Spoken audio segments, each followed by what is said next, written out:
So this is AFR 3 heads for a small block Ford. Here is their 185. And this is pretty interesting if you just look at the exhaust ports. Here's the 185, which is their street. Here's their 195cc, which is their, bigger motor type.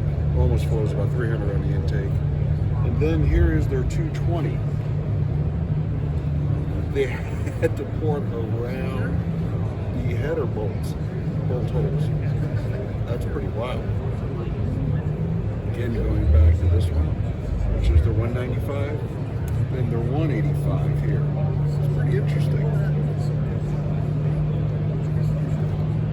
185,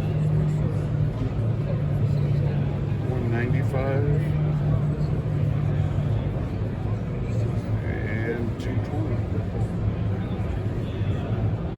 So this is their entry level head, which it was a 185. 185. So this is the non-CNC, as the other videos showed it being, pretty shiny inside, but this is just the as-cast version.